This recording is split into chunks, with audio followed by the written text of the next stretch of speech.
नमस्कार, knocking-news.com में आपका स्वागत है। मैं हूं गिरिजेश वशिष्ठ।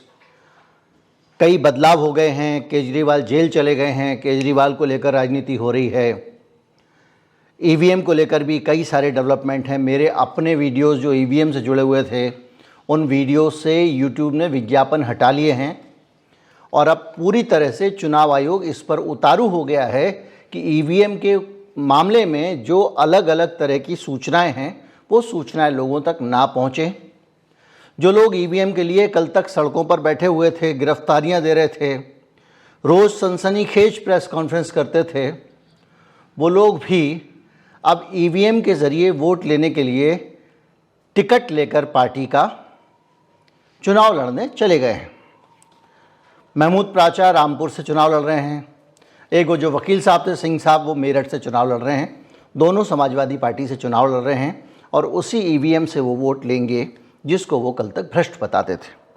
लेकिन इसके बावजूद मैं ना तो केजरीवाल पे आज का वीडियो बना रहा हूँ, ना ईवीएम पे बना रहा हूँ, और एक ऐसे विषय पे बना रहा हूँ जिस विषय को सुनकर आपको लगता होगा कि ये विषय अब चुक गया है, ये मामला उतना बड़ा नहीं है। लेकिन ये विषय चूँकि राष्ट्रीय महत्व और मेरे और आपके जीवन से जुड़ा हुआ है, हमारे भविष्य से जुड़ा हुआ है, हमारे बच्चों के भविष्य से जुड़ा हुआ है और इस देश में आज़ादी के और सुरक्षा के बड़े खतरों से जुड़ा हुआ है। इसलिए मैं इसको टॉप प्रायोरिटी पे रखते हुए आज आपसे फिर से बात करूंगा इलेक्टोरल बॉन्ड की। लेकिन जो घिसी पिटी जानकारियां आपके पास हैं वो इस वीडियो में नहीं होंगी। कहीं मत जाइए, मैं अभी आता हूं।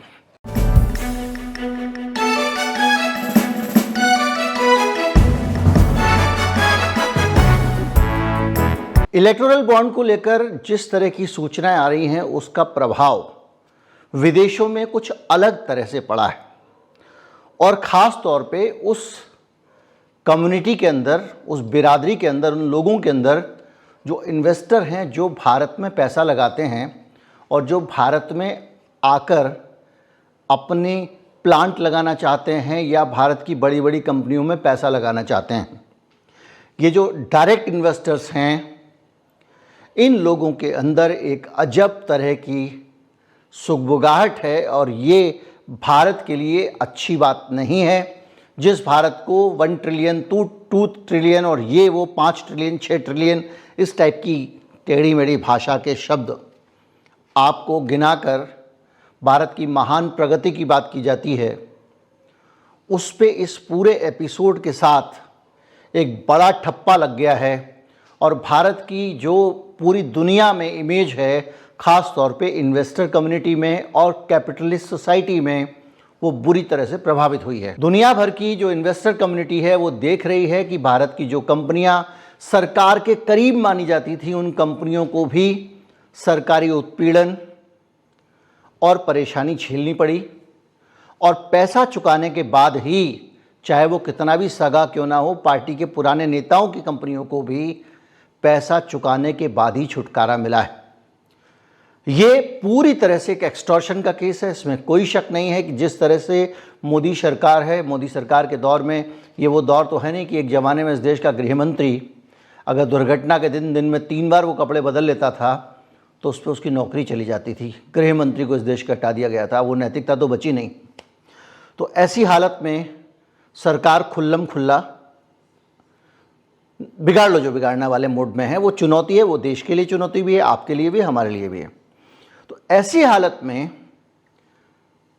वो जो बाहर बैठा हुआ आदमी है, जो इस देश को पैसा दे रहा है, जिसके पैसे से इस देश में उद्योगों को ऊपर जाना है, जो अडानी की कंपनी में भी पैसा लगाता है, अंबानी कंपनी में पैसा लगाता है, वो ये देख रहा है कि भारत में अगर जाके, मान लीजिए एलोन मस्क की है, मैं कल के लिए प्लांट लगाता हूँ, कल मैं कोई बिजनेस शुरू करता हूँ, तो बिजनेस करना आसान नहीं होगा क्योंकि भारत का करप्ट सिस्टम, और वो करप्ट सिस्टम जिसके साथ भारत का टॉप का आदमी, देश के प्रधानमंत्री का भी नाम जुड़ा हुआ है, उसमें कोई व्यक्ति अपने हजारों करोड़ रुपए लगा के, लाखों करोड़ रुपए लगा के जोखिम क्यों लेगा?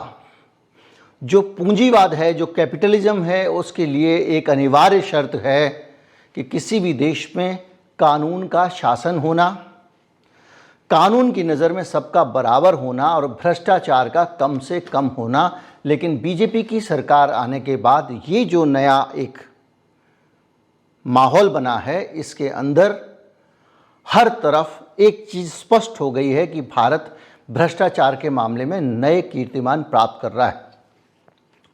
तो ये जो चीज़ है, इसके बाद में, और जब आपकी नेशनल एजेंसियां, बड़ी बड़ी क्रेडिबल एजेंसियां, ईडी क्रेडिबल है कि नहीं पता नहीं, लेकिन बड़ी एजेंसी है, पावरफुल एजेंसी है, सीबीआई और इनकम टैक्स डिपार्टमेंट, उनका ऑपरेशन जब किसी एक पार्टी के वसूली भाई के तौर पे दिखाई देता हो, जो किसी पार्टी के लिए पैसा इकट्ठा करने का काम कर रही हों, तो जो इन्वेस्टर है उस कम्युनिटी के अंदर एक अजीब तरह का वो ठिठक रहा है, वो ठहर रहा है। तो अभी वो तेल देखना चाहता है, तेल की धार देखना चाहता है और ये देखना चाहता है कि भारत इस खुलासे के आने के बाद अपने यहाँ किस तरह रिएक्ट करता है और किस तरह से भारत के अंदर इन चीज़ों को लेकर बदलाव आते हैं।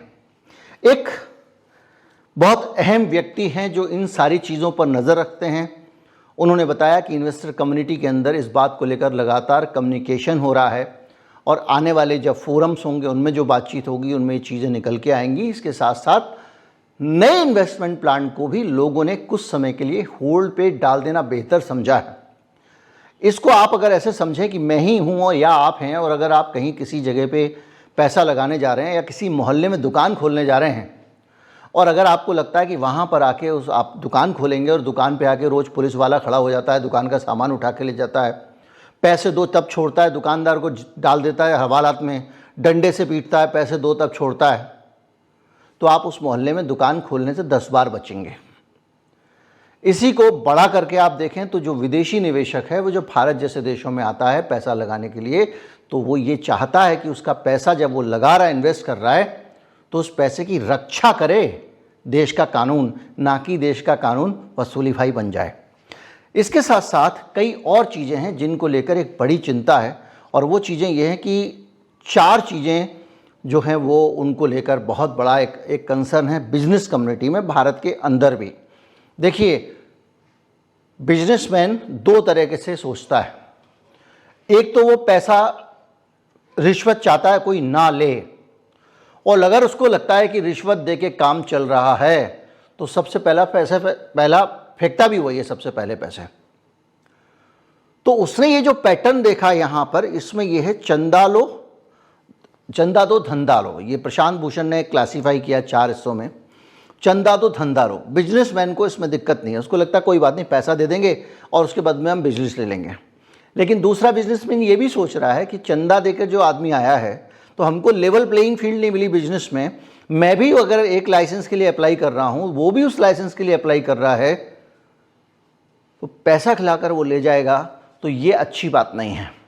इसके साथ दूसरी वाली जो कैटेगरी उन्होंने बताई थी वो हफ्ता वसूली वाली बताई थी। हफ्ता वसूली बिजनेस कम्युनिटी का ओवरऑल बड़ा कंसर्न है, और पूरी दुनिया की बिजनेस कम्युनिटी ये कतई बर्दाश्त नहीं करती है कि आर्म ट्विस्टिंग करे, सरकार के सिस्टम के लोग आएँ, उसे धमकाएं, सरकारी एजेंसियां उसे धमकाएं, उसके खिलाफ मुकदमे करें, उसको जेल में डाल दें वसूली करने के लिए।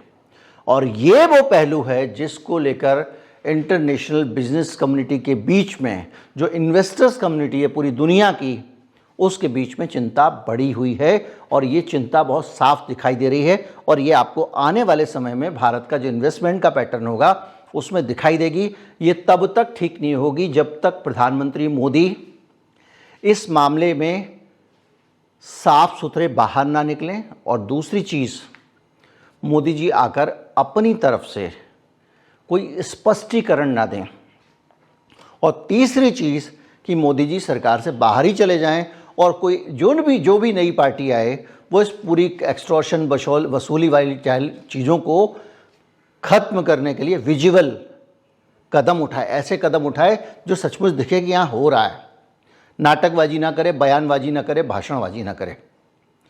तो इस पूरे सीन के बीच में ये एक बड़ा कंसर्न इन्वेस्टर कम्युनिटी का हो गया है। दूसरा, अब इस मामले को लेकर एक नई चीज़ और खड़ी हो गई है कि जिस तरह के घोटाले सामने आए हैं, ये किसी भी हद तक हमारे और आपके लिए खतरा बन सकते हैं। जैसे कि हमारे यहाँ पर हमने देखा है डिफेंस के प्रोजेक्ट होते हैं। राफेल में हमने सुना चौकीदार चोर है, ये आरोप लगे। राफेल की अभी भी जांच चल रही है फ्रांस के अंदर। भारत का मीडिया छिपा रहा है, फ्रांस के अंदर जांच चल रही है। प्रथम दृष्टया कुछ आरोप जो है वो सामने भी आए हैं, और इसके साथ साथ सुप्रीम कोर्ट की बंद लिफाफा क्लीन चिट, गोगोई साहब बंद लिफाफे के सिस्टम बना दिया था उन्होंने। जहाँ दुनिया ट्रांसपेरेंसी की बात करती है, वो बंद लिफाफे में सरकार से ले लेते थे और कुछ भी लिखा हो लिफाफे में वो कर देते थे। ये सामने आया है, और ख़ास तौर पे राफेल के मामले में आया है। तो इस तरह के घोटाले जो हैं, बहुत सारे घोटाले जो हैं, वो हमारे देश की सुरक्षा के लिए, मेरे आपकी सुरक्षा के लिए, सेना को अगर ख़राब हथियार मिलते हैं, कोई आदमी पैसे खा जाता है और वो हथियार चलते नहीं है समय पे, दिक्कत आ सकती है। हमने इस देश में बोफोर्स जैसी बड़ी चिंताओं को देखा है, उससे जुड़ी हुई बहुत सारी बातें देखी हैं। लेकिन अगर इस तरह से सबसे बड़ी सत्ताधारी राजनीतिक पार्टी, उससे जुड़े हुई एजेंसियां अगर इस तरह के काम करती हैं, तो ये सुरक्षा के लिए भी और बड़ा चिंता का विषय है। तो गवर्नमेंट को बाहर आना चाहिए क्लीन, सरकार को अपनी तरफ से साफ सुथरा बन के सामने आना पड़ेगा, नहा धो के, कि भैया हमारी गलती नहीं है। और ये काम आसान नहीं होगा, और ये काम करने के लिए सबसे बड़ी ज़रूरत है कि मोदी जी को बड़ा कलेजा दिखा के पहले ये मानना पड़ेगा कि उनके राज में ये सब हो रहा था, तभी वो कह पाएंगे कि ये बंद होगा। और मोदी जी से ये उम्मीद हम कर नहीं सकते हैं।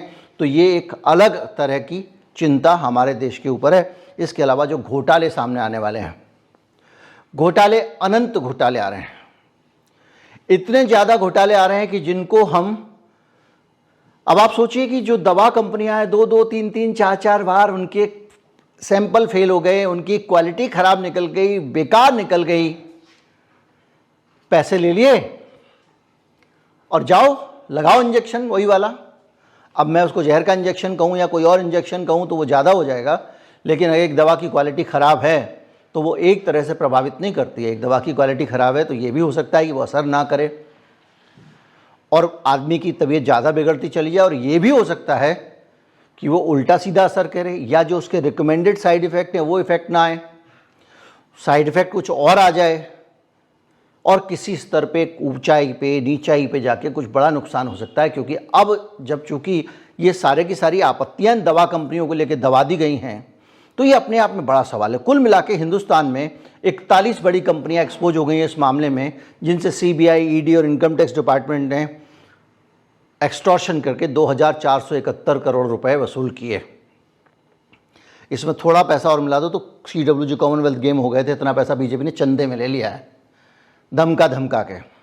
और जब ये पूरी चीज़ें सामने आती हैं तो एक सबसे बड़ा खतरा और भी है कि भारत में जो विदेशी कंपनियां हैं, चीन, आप देखिए अभी बहुत बड़ा विवाद चल रहा है यूके में जो वहाँ के मंत्री हैं, सरकार, वहाँ के सांसद हैं, वहाँ के गवर्नमेंट डिपार्टमेंट्स हैं, उनके अंदर चीनी हैकर्स हैकिंग कर करके जानकारी निकाल ले रहे थे, और उसको लेकर वहाँ संसद में बहस चल रही है। वो एक बड़ा कंसर्न है कि भाई ये चीनी हैकर्स हमारे यहाँ से इस तरह से हैकिंग कर रहे हैं वगैरह वगैरह।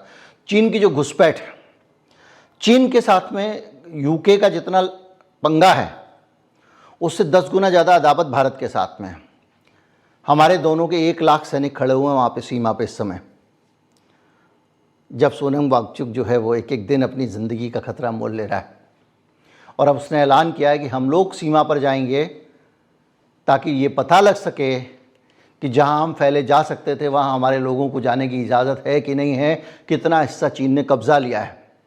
लेकिन इन सारी चीज़ों के बीच में अगर चीन हमारे देश के इन नेताओं को, जो बिकने को तैयार बैठे हुए हैं, जो वसूली भाई बने हुए हैं, इनको अगर अपनी कुछ कंपनियों के ज़रिए पैसा देकर अपने काम करा सकता है, अलग अलग मंत्रालय का काम करा सकता है, अलग अलग डिपार्टमेंट का काम करा सकता है, तो इस देश को बहुत सारा नुकसान भी पहुंचा सकता है। इसलिए ये राष्ट्रीय सुरक्षा के लिए बड़ा खतरा है। और ये चिंता भी जो हमारे यहाँ का थिंक टैंक वाला मामला है और जो हमारे बुद्धिजीवी हैं उनके बीच में बहुत व्यापक है, और उनको ये लग रहा है कि ये नेशनल सिक्योरिटी के लिए एक नई तरह का खतरा खड़ा हो गया है जो हम देख नहीं पा रहे हैं। हमको लग रहा है कि अभी देखिए, हम और आपके साथ दिक्कत क्या हो रही है, हमको ये लग रहा है कि बीजेपी वालों ने पैसे खा लिए और कांग्रेस वाले इसलिए चिल्ला रहे हैं कि वो उनको मौका मिलेगा तो वो भी खा सकें। कांग्रेस वाले कह रहे हैं कि भैया इसने पैसे खा लिए, और हमको ये लग रहा है कि ये पैसे खाने के लिए लड़ रहे हैं। इनको लग रहा है इनको पैसे खाने को मिल जाए, उनको लग रहा है उनको पैसे खाने को मिल रहा है। कोई बात नहीं, उनकी लड़ाई में जो सच हमारे सामने आ रहा है वो ये बता रहा है कि इस देश के जो नेता हैं, वो चाहे कांग्रेस के, बीजेपी के, किसी भी पार्टी के हों, इन लोगों ने हद कर रखी है। और जिस तरह की हदें इन्होंने पार की हैं वो हमारे सामने दिखाई दे रहा है। तो ये जो पैसा है, जो इन लोगों की जो अवैध वसूली है, एक्सटॉर्शन है, उसके जरिए लिए जा रहे हैं। इस पैसे ने पूरे, इसको कहेंगे कि आप देश बेचने वाली स्थितियां हैं। अब आप कहोगे अरे भाई, ये जो टिप ऑफ द आइसबर्ग है, ये एक चावल का दाना है पूरी हांडी में से भाई साहब, जो अभी ये घोटाला निकला है। इसमें वो पैसा नहीं है, काला धन नहीं। तो अब आप सोचिए ना, अडानी अंबानी को इतना फेवर दिया जा रहा है, उनका नाम तो कहीं आया नहीं, आया तो घुमा फिरा के उनके नाते रिश्तेदारों की कंपनियों को लोग जरूर जोड़ दे रहे हैं। तो वो सपोर्ट कहां गया? क्या आपको लगता है अडानी अंबानी इनको सपोर्ट ही नहीं करते होंगे? मैंने आपको पहले एपिसोड में बताया था कि इस देश के जो खास लोग हैं सरकार के करीब वाले, वो इस बात को जानते थे कि इलेक्टोरल बॉन्ड जो है उसके ज़रिए जो पैसा लिया जाएगा वो सरकार को पता है। उनको पता था कि सरकार ने इस चेंजिंग रूम के अंदर कैमरा लगाया हुआ है, तो वो इस रूट से तो पैसा दे ही नहीं रहे थे। तो आप इसका 20 गुना 30 गुना पैसा लगा लीजिए, काला धन, ये वो, अलग अलग तरीके से नीचे के लेवल पे, ऊपर के लेवल पे जो सांसद हैं उनको लोग सपोर्ट करते होंगे, पैसा देते होंगे चुनाव में, उनसे ऊपर के नेताओं को देते होंगे। ये पूरा एक मंडी बनी हुई है, मंडी, जहां पे ईमान की खरीद फरोख्त होती है। और इसलिए ये मामला ऐसा है कि अगर इन 41 कंपनियों की भी निष्पक्ष जांच हो जाए तो आधी कंपनियों के तो लाइसेंस चले जाएंगे, आधे लोग ईडी में चले जाएंगे, जो जिनको ईडी ने माफ कर दिया, वादा माफ गवाह बना लिया है ना, अरविंदो फार्मा, उनका नाम भी अरविंद केजरीवाल के नाम पे है। तो ये सब लोग जो हैं ये एक्सपोज हो जाएंगे। तो अभी तो सबसे बड़ी ज़रूरत है इनकी एक ईमानदार जांच हो, और उससे भी ज़्यादा ज़रूरी है इस देश में एक ईमानदार सिस्टम बनाने की। अब आते हैं सॉल्यूशन पे। एक सॉल्यूशन ये है कि ये पूंजीवाद का जो मामला है इसको ख़त्म किया जाए, लेकिन ये ख़त्म करना आसान नहीं होगा। हम और आप अभी उसके 0.1% भी नहीं पहुँचे हैं जिस स्तर पर जाके हम इसको ख़त्म कर पाएंगे। क्योंकि अब आप देखिए कि हमारा जो अपना पैसा है वो सब पैसा उन उद्योगपतियों को दिलाने के तरह तरह के तरीके हमारे सामने आ रहे हैं। आप सिप ले लो, म्यूचुअल फंड ले लो, पूरे समय आपके फेसबुक पे इधर उधर एप्लीकेशन आ रही हैं, ये आ रहा है, बस आप पैसा शेयर बाज़ार में लगा दो। तो शेयर बाज़ार में पैसा नहीं लगाते हो आप, SIP में पैसा नहीं लगाते हो। राजीव रंजन सिंह ने अपने हमारे यहाँ जो एपिसोड किया था पहला वाला, उसको ध्यान से सुनिएगा, इसमें उन्होंने साफ बताया कि स्टॉक मार्केट से जो टोटल रिटर्न आ रहा है एवरेज, वो बहुत अच्छा नहीं है, बेस्ट नहीं है वो, उससे ज़्यादा दूसरे माध्यमों से पैसे की कमाई हो सकती है। अब उस SIP में शैम्पू मॉडल लाने की बात कर रहा है कौन? सेबी कह रहे हैं कि छोटी छोटी 10-10, 15-15 रुपए वाली यूनिट बना देंगे हम, वो खरीदो और उद्योगपतियों को पैसा दो। लेकिन वो जो उद्योगपति हमसे पैसा लेके जा रहे हैं, जब FII चिंता कर रहा है, सोच रहा है, तो इस देश के नागरिक को क्यों नहीं सोचना चाहिए इन लोगों को पैसा देने के लिए जो उद्योगपति बैठे हुए हैं? ये किस तरह बिजनेस करते हैं? घटिया दवा बनाते हैं, घटिया तरह के काम करते हैं, घटिया पुल बनाते हैं, घटिया कंस्ट्रक्शन करते हैं, और वो सब घटिया काम करने के बाद में जब पकड़े जाते हैं तो घटिया तरीके से पैसे दे देते हैं सत्ताधारी पार्टी को और मजे में आ जाते हैं। यानी जिस पुल पे हम चल रहे हैं हमारी जान खतरे में है। तो ऐसे लोगों की कंपनी, जिसको लेकर विदेशी कंपनियों को रिस्क है, भारत के भ्रष्टाचार को देखते हुए जो FIIs हैं और जो FDIs हैं, उनको जो चिंता है वो चिंता हमको भी होनी है। तो हमको होनी चाहिए तो गरीब आदमी ये 10-10, 20-20 रुपए लगवा लो, सारा इंडिया मॉडल, अब शेयर में लगाओ पैसे, लेके आ रही है सेबी इसके लिए स्कीम। लेकिन इलेक्शन को क्लीन करने का एक तरीका है जिससे ये पूरा भ्रष्टाचार फैलता है, वो तरीका ये है कि हिंदुस्तान में चुनाव पे जो अनाप शनाप खर्चा हो रहा है इसको ख़त्म किया जाए। उसको ख़त्म करने के लिए ज़रूरी है कि ये जो रैलियाँ वैलियाँ तमाम सारी होती हैं इनको नियंत्रित किया जाए। इनको नियंत्रित करने के लिए ज़रूरी है कि सरकारी, लोग कह रहे हैं कि फ़ंड को दे देना चाहिए, सरकार अपना एक फ़ंड बना ले, जिसको दान करना है उस फंड में कर दे, उसके बाद में सरकार का जो फंड होगा, बल्कि वो चुनाव आयोग बनाए, और वो जो फंड होगा उसके ज़रिए ईमानदारी से किस पार्टी के कितना ज़रूरत है उस हिसाब से उसको एलोकेट किया जाए। और मेरा मानना तो ये है, कुछ लोग कहते हैं कि इसको इस प्रपोर्शन में कर दिया जाए जिसको जितने वोट मिल रहे हैं, ये बेईमानी होगी, लेवल प्लेइंग फील्ड नहीं होगी, बल्कि ये किया जाए कि जो स्टेट फंडिंग हो सबको बराबर हो। 12 कैंडिडेट अगर चुनाव लड़ रहे हैं, 12 लोगों की अपना एक चौराहे पे मंच लगा दे सरकार, लाउड स्पीकर लगा दे, और 12 लोग बारी बारी से बोलें उस पर आके और घर जाएं। अगर 40 लोग हैं तो अल्फ़ाबेटिकल ऑर्डर में 10 20 30 40 करके 10 करके 4 दिन में सभा कर दो। एक जगह पे बोर्ड लगा दो, उस पर पोस्टर हो जाए। और वैसे भी ये अब दुनिया में ज़माना है आईटी का, और इस आईटी के युग में अब ये सब पब्लिक मीटिंग सभाओं से ज़्यादा ज़रूरी हो गया है सोशल मीडिया को कंट्रोल करना, सोशल मीडिया के ज़रिए सभाएं करना, सोशल मीडिया के ज़रिए और बाकी नेशनल चैनल्स के ज़रिए इलेक्ट्रॉनिक माध्यमों से सबको समान प्रचार का अवसर देना। और इसके अलावा एक भी प्रचार अगर होता हुआ किसी का दिख जाए इन जगहों पे, उसके खिलाफ सख्त एक्शन लेना। क्योंकि अगर ऐसे पैसे का इस्तेमाल बढ़ता चला जाएगा तो ये पूरा देश लुट जाएगा और सारी चीज़ें चुनाव में चली जाएंगी। उम्मीद करता हूँ वीडियो आपको अच्छा लगा होगा, पहुँचाएँ दोस्तों तक। नमस्कार, जय हिंद।